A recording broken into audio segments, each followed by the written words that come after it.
यूं यूं वक्त करीब आता जा रहा है, शायकीन क्रिकेट की निगाहें पाकिस्तान सुपर लीग के आने वाले सीज़न पर मरकूज़ हो रही हैं। अब यहाँ सवाल ये पैदा होता है कि पाकिस्तान सुपर लीग के आने वाले सीज़न में टीमें अपने स्क्वाड किस तरह बनाएंगी, और उसका पहला मरहला है कि रिटेन शुदा प्लेयर्स कौन से होंगे, किन किन प्लेयर्स को अपनी टीम में बरकरार रखा जाएगा, किन को रिलीज़ किया जाएगा, और फिर जब ड्राफ्ट होगा तो उसमें कौन कौन से खिलाड़ी आएंगे। ये सवालात हैं जो कि शायकीन क्रिकेट के जहनों में हैं, और उसके हवाले से हमसे भी काफ़ी कुछ कहा जा रहा है कि आप रिटेनर जो प्लेयर्स लिस्ट है उसके बारे में बताएं। पहले तो ये है कि ड्राफ्ट दिसंबर के आखिरी हफ्ते में होगी, यानी कि 23 दिसंबर के बाद शुरू होगी, और उससे पहले रिटेन जो प्लेयर्स हैं वो हो सकता है कि 1-2 हफ्ते के अंदर ही उनके नामों का ऐलान कर दिया जाए।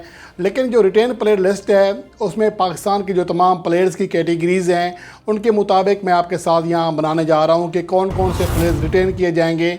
जबकि अहम चीज़ ये है कि आपको रिटेंशन जो रूल्स हैं उसका पता होना चाहिए, ड्राफ्ट का पता होना चाहिए, जिसके बाद ही आप जो है ना सही तरीके से अपने प्लेयर्स की फ़हरिस्त बना सकते हैं। अगर मैं आपको बताऊँ कि रिटेन जो लिस्ट होती है उसके रूल्स क्या हैं, उसमें ये होता है कि आपको जो कैटेगरीज़ ये हैं जो कि मुख्तलिफ़ कैटेगरीज़ हैं, प्लाटिनम है, डायमंड है, उसके अलावा गोल्ड है, सिल्वर है, एमर्जिंग है, तो इसमें से आपको प्लेयर्स पिक करने होते हैं। और कैटेगरीज़ बनाने का मकसद ये होता है कि आपको जो टॉप 3 कैटेगरीज़ हैं जैसे कि प्लाटिनम, डायमंड और गोल्ड, इनमें से आप मैक्सिमम 3 प्लेयर पिक कर सकते हैं, इससे ज़्यादा को आपको परमिशन नहीं है पिक करने की। और उसके साथ साथ एक कैटेगरी जो है, यानी जो टॉप 3 कैटेगरीज़ हैं, इनमें से आप एक कैटेगरी में से सारे के सारे गैर मुल्की भी सिलेक्ट नहीं कर सकते, सारे के सारे लोकल यानी पाकिस्तानी प्लेयर्स भी सिलेक्ट नहीं कर सकते। तो इस कानून को देखते हुए ही आप रिटेन कर सकते हैं, अपने प्लेयर्स की फ़हरिस्त बना सकते हैं।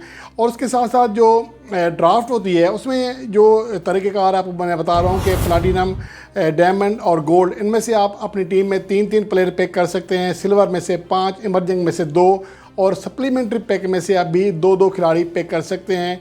तो ये ऑप्शंस होते हैं टोटल आपकी स्क्वाड बनाने के लिए पाकिस्तान सुपर लीग का जो रूल है।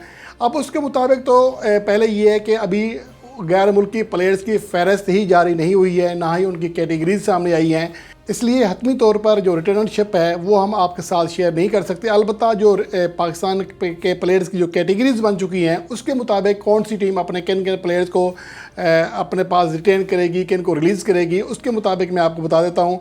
यहाँ तमाम टीमों का हम जायज़ा लेते हैं और तफसील के साथ तब करेंगे परफॉर्मेंस के साथ कि जब तमाम जो गैर मुल्की प्लेयर्स हैं उनकी कैटेगरीज़ और जो अवेलेबल प्लेयर्स हैं वो सब सामने आ जाएंगे, उसके बाद ही फैसला करेंगे।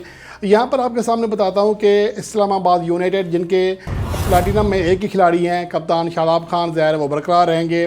4 खिलाड़ी हैं जो पाकिस्तानी हैं जिनको बरकरार रखना पड़ेगा इस्लामाबाद यूनाइटेड को। इसमें फ़हीम अशरफ और आज़म खान हैं। डायमंड कैटेगरी के आसिफ अली और मोहम्मद वसीम जूनियर, हसन अली को रिलीज़ करना पड़ेगा, मजबूरी है। तीनों को आप पिक नहीं कर सकते एक ही कैटेगरी में, और तीनों पाकिस्तानी को, तो इसलिए गैर मुल्की प्लेयर भी लाना पड़ेगा। इसके अलावा अगर गोल्ड कैटेगरी की बात करें तो यहाँ पर सिर्फ इब्रार अहमद ऐसे खिलाड़ी हैं जिनको सेलेक्ट करना पड़ेगा, वरना शोएब मकसूद, रुमान राइस, ज़फ़र गौर और मुबस्सिर खान की कारकर्दगी इस लेवल की नहीं है कि आप उन्हें हर हाल में अपनी टीम में रिटेन करें।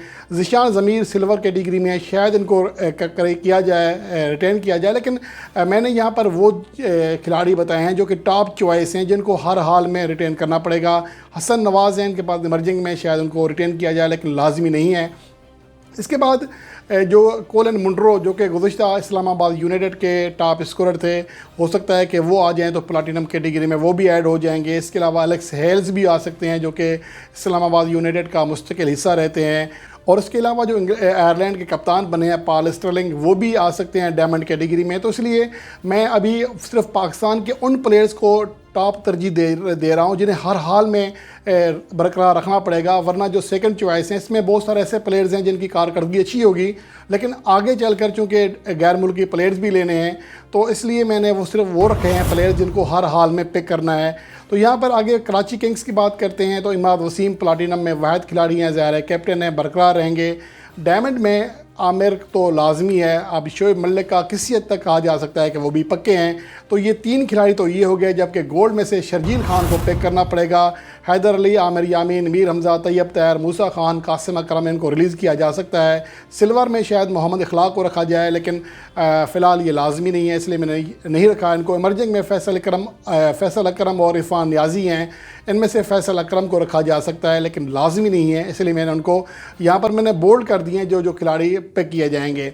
लाहौर कलंदर की बात करें तो सबसे ज़्यादा टेंशन में लाहौर कलंदर होगा, क्योंकि उन्हें प्लाटिनम में से 3 खिलाड़ी लेने हैं, और उनमें से जो तीनों खिलाड़ी हैं वो पाकिस्तानी हैं, और तीनों पाकिस्तानी रखे भी नहीं जा सकते। तो इसलिए अब शाहीन अफरीदी और फ़खर ज़मान या हारिस रऊफ़ में से किसी एक को लाजमी तौर पर लाहौर कलंदर से राहें अपनी अलग करना पड़ेंगी। एक तो ये कि राशिद खान आ जाएंगे प्लाटिनम में, हैरी ब्रोक डायमंड में आ जाएंगे, तो डायमंड का इनके पास कोई खिलाड़ी नहीं है। तो यहाँ पर देखना पड़ेगा कि क्या हारिस रऊफ़ की, या जिस तरह लास्ट टाइम कैटेगरी चेंज की गई थी लाहौर कलंदर का हिस्सा बरकरार रखने के लिए, क्या हारिस रऊफ़ या फ़खर ज़मान इस बार लाहौर कलंदर का हिस्सा नहीं होंगे? ये एक बड़ा सवाल है, क्योंकि रूल के मुताबिक तीनों प्लेयर एक ही मुल्क के, यानी कि अपने जो लोकल प्लेयर्स हैं वो आप नहीं रख सकते। इसलिए इनमें से एक प्लेयर को लाजमी तौर पर रिलीज़ करना पड़ेगा, या इनमें से किसी एक प्लेयर की कैटेगरी चेंज करना पड़ेगी। उसके अलावा गोल्ड में इनके पास अब्दुल्ला शफीक हैं, ज़मान खान हैं, इन दोनों को बरकरार रखना पड़ेगा। मिर्ज़ा ताहिर बेग चॉइस हो सकते हैं, अच्छे ओपनर हैं, लेकिन चूंकि तीनों प्लेयर्स लोकल आप नहीं रख सकते कैटेगरी में, इसलिए उनको भी रिलीज़ करना पड़ेगा। दिलबर हुसैन, अहमद दानियाल, एहसन हफीज़, जलाद खान सिल्वर कैटेगरीज़ में, जिनमें जलाद खान और दिलबर हुसैन को बरकरार रखे जाने का इम्कान है। शावेज़ इरफान है इमर्जिंग में, शायद उन्हें भी बरकरार रखा जाए, लेकिन लाजमी नहीं है, इसलिए मैंने उनको टिक मार्क नहीं किया।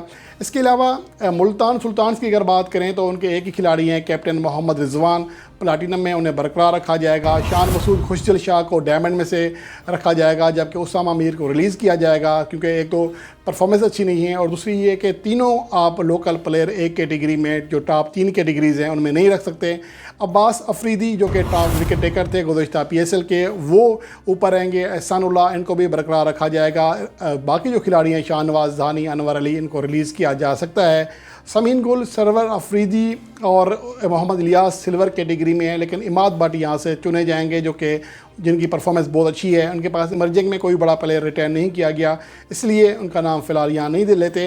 पेशावर ज़ल्मी की बात करें तो कप्तान बाबर आजम प्लाटिनम कैटेगरी में शामिल वाहिद प्लेयर हैं, वो ऑटोमेटिक चॉइस होंगे, सिलेक्ट होंगे, बरकरार रखे जाएंगे। डायमंड में हैरान कौन तौर पर वहाब रियाज, जो कि पाकिस्तान के नए चीफ सिलेक्टर बन गए हैं, उनको रखा गया है।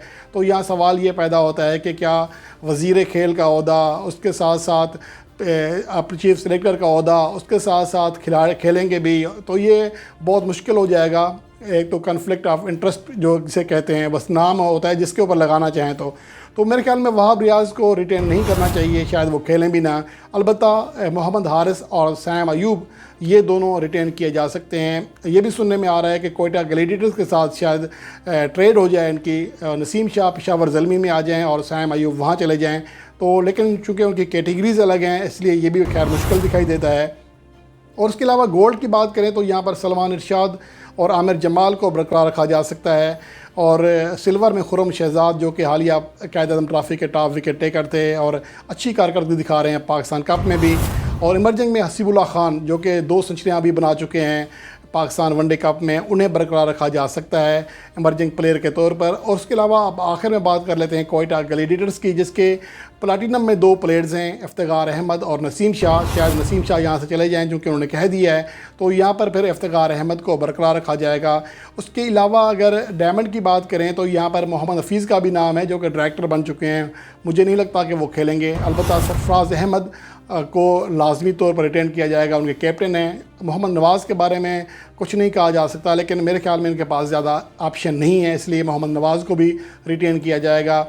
गोल्ड में मोहम्मद हसनैन और उमर अकमल, ये लाजमी, और सऊद शकील, ये तीनों खिलाड़ी ऐसे हैं जो इनमें कंपटीशन था, लेकिन चूँकि सिलेक्शन का मामला ये है कि आप तीनों नहीं पिक कर सकते टॉप 3 कैटेगरीज़ में से, एक कैटेगरी में से, जो टॉप 3 कैटेगरीज़ हैं, इसलिए सऊद शकील को शायद रिलीज़ करना पड़े।